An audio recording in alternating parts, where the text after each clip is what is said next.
एक बहुत ही पुरानी बात है। एक बहुत ही सुंदर गांव था। उसमें एक हरी नाम का दूध वाला रहता था।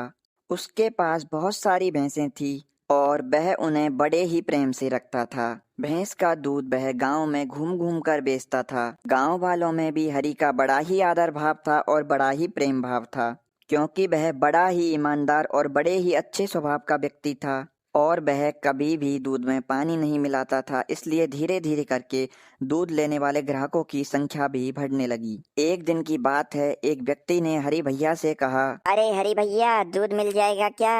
अरे भैया माफ करना, दूध तो खत्म हो गया। गांव के सभी लोग चाहते थे कि वह हरी से ही दूध लें। तभी हरी ने सोचा, क्यों ना मैं एक भैंस और ले लूं। ऐसा सोचकर हरी अगले दिन ही बाजार पहुंच गया। अरे हरी भैया, कैसे हो? मैं तो अच्छा हूँ सेठ जी, आप कैसे हो?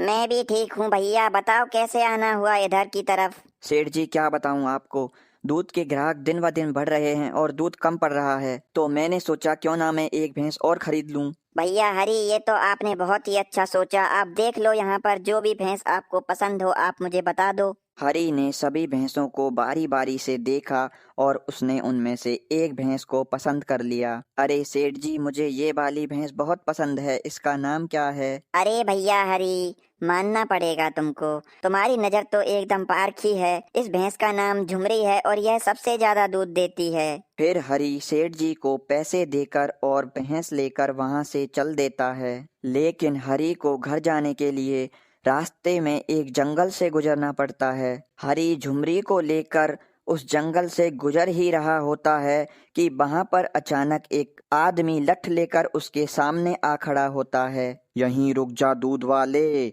और ये भैंस मेरे हवाले कर दे, नहीं तो इस लाठी से तेरा मैं वो हाल करूंगा कि तू अपने आप को पहचान भी नहीं पाएगा। हरी तभी कुछ सोच में पड़ गया। ए मूर्ख, तूने सुना नहीं? जल्दी कर, मेरे पास समय नहीं है। ये लो भैया, भैंस तुम्हारी हुई। हरी का इतना शांत स्वभाव देखकर वह ठग उससे बहुत प्रभावित हुआ।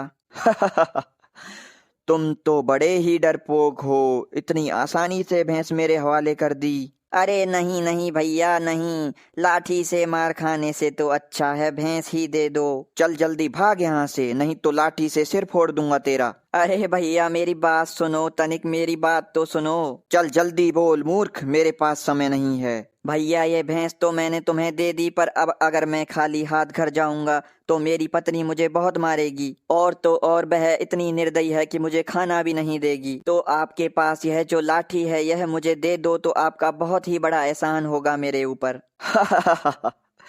तुम तो सच में बड़े ही मंदबुद्धि व्यक्ति हो, मूर्ख हो तुम। तभी ठग ने सोचा कि मैं इस लाठी का अब क्या करूंगा, भैंस तो मेरे हाथ लग ही गई है। ये ले मूर्ख, पकड़ ये लाठी। हरी ने झट से वो लाठी ले ली और बोला, अरे भैया मेरी भैंस मुझे लौटा दो, नहीं तो तुम्हारा इस लाठी से पीट पीट कर बुरा हाल कर दूंगा। यह सब देखकर ठग की आंखें फटी की फटी रह गई, क्योंकि जिस लाठी से ठग ने हरी से भैंस ली थी उसी लाठी से हरी ने ठग से वह भैंस वापस ले ली। तो ठग अपनी मूर्खता को अच्छे से समझ गया। तभी ठग बोला, मेरी लाठी मुझे लौटा दो, मैं तुम्हारी भैंस दे दूंगा। अरे भैया, कौन सी लाठी और कौन सी भैंस, चल निकल यहाँ से, नहीं तो इस लाठी से तेरा सिर फोड़ दूंगा। यह सब देखकर ठग वहां से भाग निकला और इस तरह हरी को अपनी भैंस वापस मिल गई और वह उसे राजी खुशी लेकर अपने घर की तरफ लौट गया। तो भैया समझे क्या, इस कहानी से यही सीख मिलती है